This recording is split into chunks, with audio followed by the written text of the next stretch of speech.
नमस्कार दोस्तों, मैं हूं रणधीर और आप सबका स्वागत है फिट्स एजुकेशन पे। तो हम लोग आज पढ़ने वाले हैं झारखंड का करंट अफेयर, जो कि किसी भी एग्ज़ाम्स के लिए इंपॉर्टेंट होता है। झारखंड का कोई भी एग्ज़ाम आप दीजिएगा तो वहाँ पे झारखंड से करंट अफेयर आपके बनेंगे।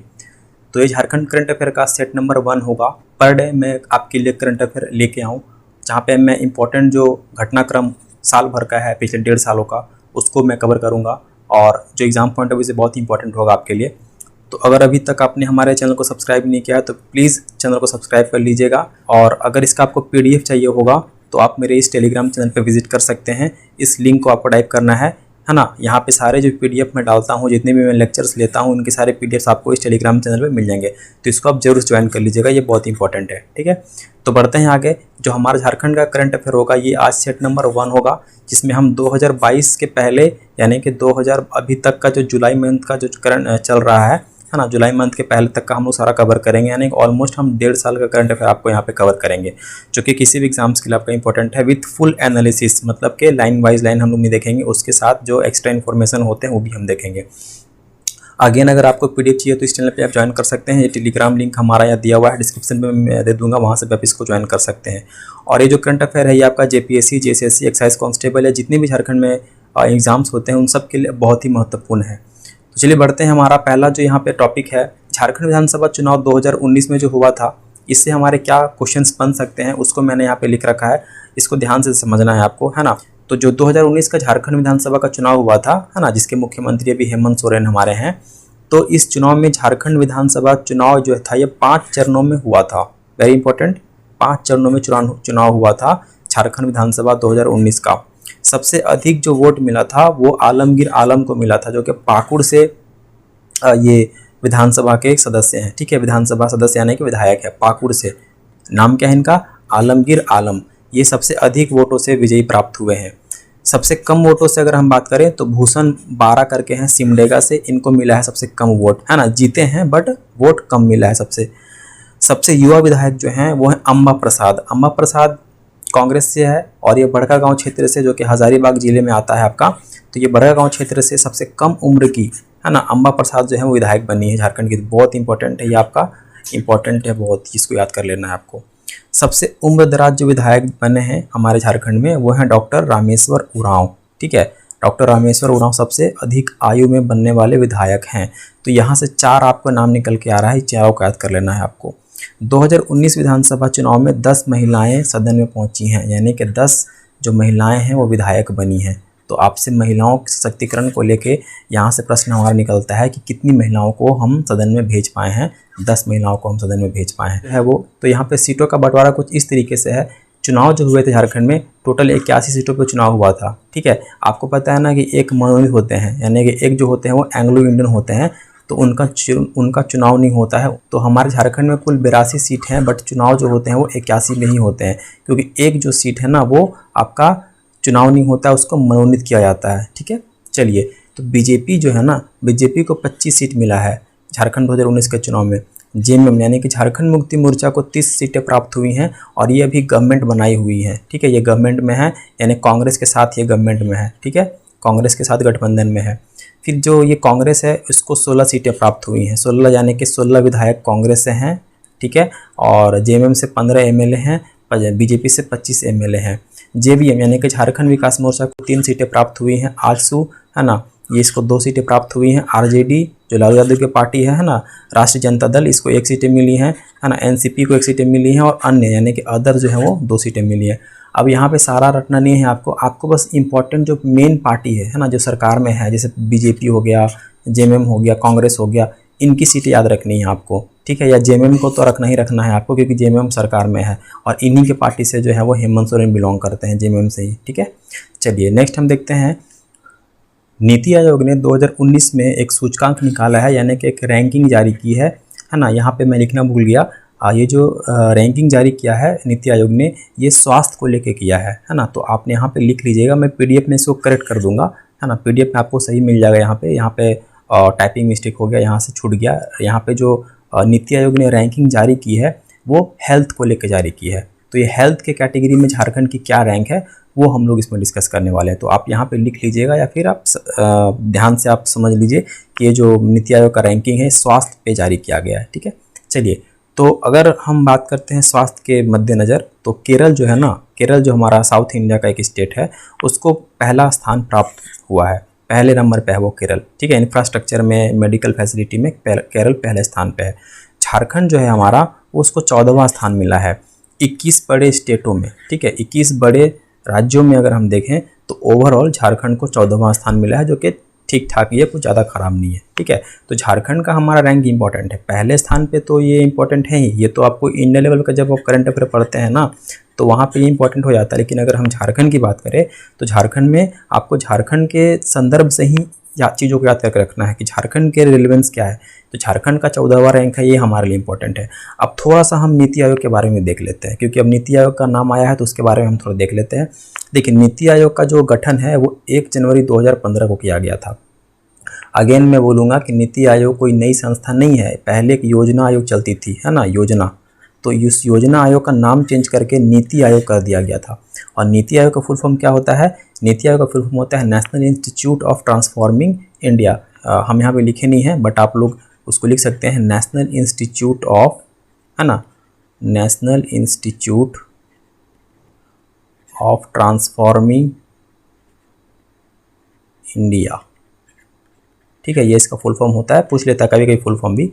तो इसकी जो मुख्यालय है वो नई दिल्ली है। मुख्य कार्यकारी अधिकारी यानी कि जो CEO होते हैं, चीफ एग्जीक्यूटिव ऑफिसर, ये हैं अमिताभ कांत। वेरी इंपॉर्टेंट, ये बहुत बार अलग अलग एग्जामों में यहाँ से जो है प्रश्न बन चुका है आपका। तो अमिताभ कांत जो है यहाँ के इस नीति आयोग के CEO हैं। अब देखिए, इसके अध्यक्ष जो होते हैं नीति आयोग के, वो होते हैं PM। तो आपसे अध्यक्ष तो पूछेगा नहीं, क्योंकि वो सबको मालूम है प्रधानमंत्री होते हैं। तो अध्यक्ष के बाद एक पोस्ट बनाया गया है जिसको बोलते हैं CEO। तो ये जो CEO है, यही मान लीजिए कि मेन यही होगा, क्योंकि प्रधानमंत्री तो उतना समय दे नहीं पाते हैं इसको। तो अमिताभ कांत जो है वो CEO हो गए यहाँ के, ठीक है, नीति आयोग के। और उपाध्यक्ष जो हो गए वो होगा डॉक्टर राजीव कुमार। तो एक उपाध्यक्ष का पद भी होता है, ये भी इंपॉर्टेंट है। डॉक्टर राजीव कुमार जो है वो उपाध्यक्ष हैं। इस नीति आयोग में ना 4 सदस्य होते हैं। ठीक है, 4 सदस्य होते हैं। अच्छा, नीति आयोग का काम क्या है? देखिए, नीति आयोग का जो काम है वो राज्य के कल्याणकारी विकास को जो है प्रगति पे लाना, है ना, अलग अलग प्रकार की योजनाएं बनाना, ये सारा मतलब प्रगति के लिए ही जो है ये आयोग काम करती है। ठीक है, तो नीति आयोग से संबंधित जितने जितने फैक्ट्स मैंने बताए, ये सारा कुछ आपको याद रखना है। और इम्पोर्टेंट ये याद रखना है कि 14वां रैंक मिला है झारखंड को स्वास्थ्य के क्षेत्र में, है ना। तो यहाँ पे लिखे नहीं है, बट आपको ध्यान देना है। चलिए, अब देखते हैं कि झारखंड में एक योजना शुरू करी गई है मुख्यमंत्री हेमंत सोरेन जी के द्वारा, जिसका नाम है सोना सोबरन धोती साड़ी योजना। बहुत इंपॉर्टेंट है, मतलब इससे ज़्यादा इंपॉर्टेंट तो क्या ही कहें। ये प्रश्न आपका तो आएगा ही आएगा। इसके सारे एस्पेक्ट्स को हम यहाँ पे कवर करेंगे। यहाँ से एक एक पॉइंट आपके लिए इंपॉर्टेंट है, तो बहुत इंपॉर्टेंट है। ध्यान से सेशन को देखिएगा दोस्तों। और यहाँ मैं बता दूँ आपको एक बार और कि जो भी मैं करंट अफेयर यहाँ पे आपको लेके आ रहे हैं ना हम, ये सारा का सारा ऑथेंटिक रहेगा और आपके एग्जाम्स में आने के चांसेस अधिक रहेंगे। आपको फालतू का चीज़ यहाँ पे नहीं पढ़ाया जाएगा, तो ऐसा फालतू का नहीं पढ़ना है आपको। जो इंपॉर्टेंट है बस उसी को पढ़ना है। तो मैं सारा यहाँ पे जो इंपॉर्टेंट करंट अफेयर है जिसके आने के चांसेस अधिक हैं, वही मैं कवर कर रहा हूँ। तो हम लोग देख लेते हैं थोड़ा सा इस योजना के जुड़े हुए कुछ इंपॉर्टेंट फैक्ट्स, जहाँ से हमारे प्रश्न एग्जाम में बन सकते हैं। तो सबसे पहले तो अगर हम बात करें इस योजना की, तो ये योजना जो है ना, ये 2014 में शुरू की गई थी दोस्तों। ठीक है, अभी हम इस पे आगे आएंगे। 2014 में शुरू की गई थी और 2015 में इसको रघुवर दास ने बंद कर दिया था, है ना। जब रघुवर दास मुख्यमंत्री बने थे तो उन्होंने इस योजना को बंद कर दिया था। अब हम लोग आते हैं इस योजना के ऊपर। देखिए, जो सोना सोबरन धोती साड़ी योजना है, तो यहाँ से आपको कुछ कुछ आइडिया लग रहा होगा कि धोती साड़ी योजना यानी कि यहाँ पे धोती और साड़ी का कुछ दिया जाएगा, है ना। तो देखिए, बेसिकली इस योजना में क्या है कि जो BPL परिवार होते हैं, है ना, बिलो पॉवर्टी लाइन जो होती हैं, जिनके पास BPL कार्ड होता है, उनको ये इस योजना का लाभ मिलेगा। इस योजना का जो शुभारंभ है वो 22 सितंबर 2021 को किया गया था। डेट वेरी इंपॉर्टेंट है, डेट भी आपको याद रखना है। इस टॉपिक से तो आपको सारा कुछ इंपॉर्टेंट है। तो 22 सितंबर 2021 को इस योजना के शुभारंभ यानी कि जो शुरुआत वो की गई थी, कहाँ से? दुमका से की गई थी। ठीक है, वेरी इंपॉर्टेंट। दुमका जो हमारा ज़िला है ना, ईस्टर्न जिला जो है, वहाँ से स्टार्ट की गई थी। नोट में आपको ध्यान रखना है कि मुख्यमंत्री हेमंत सोरेन ने इस योजना की शुरुआत की थी। मुख्यमंत्री हेमंत सोरेन खुद इस योजना की शुरुआत करते हैं।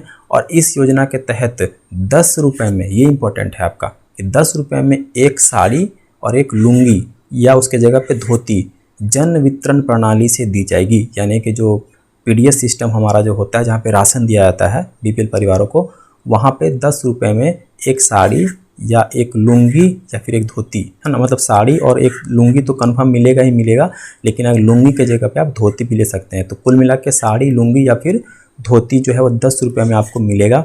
अच्छा, ये कितनी बार मिलेगा? तो 6-6 महीना पर मिलेगा, मतलब कि 6-6 महीना पे साल में आपको 2 बार दिए जाएंगे, है ना। तो ये भी याद रखना है आपको। मैंने यहाँ पे देखिए रेड कलर से इसको मैं कर दिया हूँ ताकि इस पर आपका थोड़ा ज़्यादा फोकस रहे। जो भी इंपॉर्टेंट फैक्ट्स हैं मैं उसको रेड से अंडरलाइन कर दिए हैं, इसको हाईलाइट कर दिए हैं ताकि इंपॉर्टेंट है।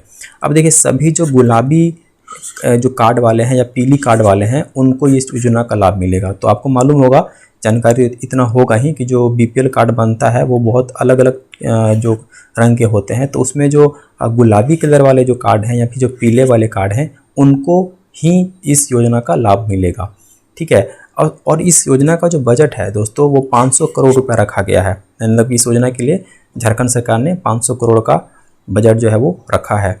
यह योजना सीएम हेमंत सोरेन के पिता और दादा के नाम पे शुरू की गई है। तो आप यहाँ पे अगर देखें इस योजना का जो नाम है ना दोस्तों, यहाँ पे सोबरन धोती साड़ी योजना, तो सोना और सोबरन ये इनके दादा और इनके पिताजी का नाम है, ठीक है। तो इनके दादाजी और पिताजी के नाम पे इस योजना का नाम रखा गया है। और यहाँ पे मैं आपको जिस शुरू में बता रहा था कि इस योजना को 2015 में जो हमारे पूर्व सीएम थे रघुवर दास, इसने बंद कर दिया था, ठीक है, इन्होंने बंद कर दिया था। यानी कि ये योजना 2014 तक रन कर रही थी, तो उसी योजना को दोबारा शुरू किया गया है। चलिए नेक्स्ट हमारा है कि यहाँ पे झारखंड में एक झारखंड इंटरनेशनल फिल्म फेस्टिवल जो है वो उसका आयोजन किया गया था, जहाँ पे जो खोरठा मूवी है एक यहाँ की झारखंड की, उसको बेस्ट फिल्म का अवार्ड दिया गया है, ठीक है। तो ये जो योजना है, ये जो अवार्ड है, ये अवार्ड समारोह 6 जनवरी 2019 को रांची के खेलगांव में किया गया था। और इस खेलगांव में झारखंड इंटरनेशनल फिल्म फेस्टिवल में खोरठा फिल्म यानी कि जो माटी इस फिल्म का नाम है ना, माटी, इस फिल्म को यहाँ पे बेस्ट मूवी का अवार्ड मिला है, बेस्ट खोरठा मूवी का अवार्ड मिला है, ठीक है। और इसके जो निर्माता है वो है मनीष गुप्ता। तो यहाँ से बस मात्र 2 क्वेश्चन बनेगा आपका, 3 क्वेश्चन बनेगा कि जो माटी मूवी है ये कौन सी लैंग्वेज की मूवी है, खोरठा, है ना, या फिर किस मूवी को बेस्ट खोरठा मूवी का अवार्ड मिला है, माटी, और इसके निर्माता कौन है, मनीष गुप्ता, ठीक है। तो इतना पॉइंट आपको यहाँ से याद रखना है। चलिए नेक्स्ट हम देख लेते हैं कि उत्कृष्ट विधायक 2021 का पुरस्कार किसको दिया गया है। तो यहाँ पे आप फोटो देख सकते हैं, ये हैं हमारे चंद्रवंशी, है ना, रामचंद्र चंद्रवंशी, जो विश्रामपुर से विधायक हैं। तो विश्रामपुर विधायक हैं ये, है ना, रामचंद्र चंद्रवंशी, ये बीजेपी के विधायक हैं, है ना। 1995 में जो है वो सरकारी नौकरी छोड़ के इन्होंने आरजेडी ज्वाइन किया था, और आरजेडी से 1995 में पहली बार ये विधायक बने थे। तो इतना हमको याद रखने की ज़रूरत नहीं है, ये मैं एक्स्ट्रा आपको नॉलेज दे रहा था। फिलहाल के लिए हमको यहाँ क्या याद रखना है कि 2021 का जो बिरसा मुंडा, है ना, विधानसभा स्थापना के दिवस को 22 नवंबर 2021 को बिरसा मुंडा उत्कृष्ट विधायक का सम्मान इस व्यक्ति को मिला है, जिसका नाम है रामचंद्र चंद्रवंशी, ठीक है। तो यहाँ से इंपॉर्टेंट हो गया ये इस तरीके का प्रश्न पिछले बहुत सारे एग्जाम्स में पूछा गया है, उत्कृष्ट विधायक का पुरस्कार वगैरह, है ना, और ये बिरसा मुंडा से संबंधित है तो ऑटोमेटिकली हमारे लिए इंपॉर्टेंट हो जाता है। तो बढ़ते हैं आगे फिर हम। और ये जो करंट अफेयर है ना दोस्तों, ये इस पूरे सेशन का अगर मैं बात करूँ तो पूरे सेशन का सबसे इम्पोर्टेंट टॉपिक है, या ये प्रश्न मतलब कंफर्म है, 110% कंफर्म है कि ये जो है आपका प्रश्न आएगा ही आएगा, ठीक है, ये आप मान के चलिए। तो क्या है ये देख लेते हैं थोड़ा सा इसमें हम। सोहराय व कोहबर कला, जो कि एक तरीके का पेंटिंग होता है दोस्तों, ये है ना, झारखंड में बहुत फेमस है। इसको जीआई टैग मिला है, यानी कि ज्योग्राफिकल इंडिकेशन टैग मिला है। अगर जीआई के बारे में आपको नहीं पता है तो मैं थोड़ा सा आपको बता देता हूँ। देखिए जीआई बेसिकली क्या होता है, किसी खास चीज़ को ना आप उसका समझ लीजिए कि आपने उसका पेटेंट करवा लिया है। मतलब कि वो जैसे मान के चलिए कि कोई डिज़ाइन है, आपने उसका जीआई टैग ले लिया है, तो वो उसका आप मालिक हो जाओगे। मतलब उसका डिज़ाइन आपके अलावा और कोई नहीं बनाएगा। अगर आप कोई बनाता है तो फिर उसको पेनल्टी देना होगा, है ना, या फिर उसे उस क्षेत्र के नाम से ही जाना जाएगा। जीआई का मतलब ही यही होता है कि हम इसकी पहचान को एक नाम दे देते हैं, ठीक है, किसी भी चीज़ को। और जीआई टैग किसी भी क्षेत्र में आपको मिल सकता है दोस्तों, ठीक है, खाद्य पदार्थ हो या कोई भी चीज़ हो। तो हजारीबाग में एक ये पेंटिंग काफ़ी फेमस है जिसका नाम है सोहराय और कोहबर, इसको जीआई टैग मिला है। तो आपसे एकदम सिंपली एक लाइन में प्रश्न पूछेंगे वो, ठीक है, कि किस पेंटिंग को या किस कला को जो जीआई टैग दिया गया है ना। तो सोहराय व कोहबर, और ये हजारीबाग से बिलोंग करते हैं, ये हजारीबाग में काफ़ी फेमस है। तो देखिए ये जो जीआई टैग झारखंड को मिला है ना, ये किसी भी श्रेणी में, है ना, झारखंड को मिलने वाला पहला जीआई टैग है। मतलब झारखंड को अभी तक किसी भी श्रेणी में, किसी भी कैटेगरी में जीआई टैग नहीं मिला था दोस्तों। ये पहली बार हुआ है कि किसी भी कैटेगरी में झारखंड को जीआई टैग मिला है। तो यहाँ पे आप देख सकते हैं, मैंने इसका फोटो लगा रखा है यहाँ पे, झारखंड का सोहराय व कोहबर पेंटिंग। ये कुछ इस तरीके की होती है जो कपड़ों पे बनाई जाती है, खास तरीके की पेंटिंग है जो झारखंड के जो लोग हैं या फिर हजारीबाग के जो लोग हैं खासकर, उनको ये आता है। ठीक है, तो ये बहुत ही इंपॉर्टेंट आप एग्जाम पॉइंट ऑफ व्यू से इसको आप याद कर लीजिएगा। इसका पीडीएफ में मैंने बताया आपको कि मैं अपन टेलीग्राम चैनल पर डाल दूंगा, है ना, वहाँ पे आप इसको डाउनलोड कर सकते हैं। और अगर वीडियो अच्छा लग रहा हो तो प्लीज़ सब्सक्राइब करके बेल आइकन को प्रेस कर दीजिएगा। प्रतिदिन आपको यहाँ पे 2 से 3 वीडियो जो है वो मैं डाल दूंगा, आपको मिल जाएगा। जैसे करंट अफेयर का हो गया, झारखंड का हो गया है, ठीक है, और कंप्यूटर का भी हो गया।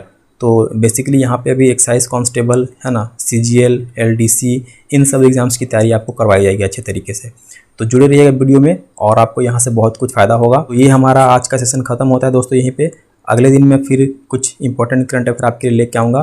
तो अगर वीडियो अच्छा लगा हो तो प्लीज़ चैनल को सब्सक्राइब करके बेल आइकन को प्रेस कर दीजिएगा और मुझे कमेंट करके बताइएगा कि आपको ये वीडियो कैसा लगा। और अगर किस तरीके का आपको डाउट रहता है या फिर किस तरीके का कोई आप सुझाव देना चाहते हैं तो आप मुझे कमेंट बॉक्स में मैसेज कर सकते हैं या टेक्स्ट कर सकते हैं। ठीक है, तो मिलते हैं फिर अगले वीडियो में। नमस्कार, थैंक यू सो मच।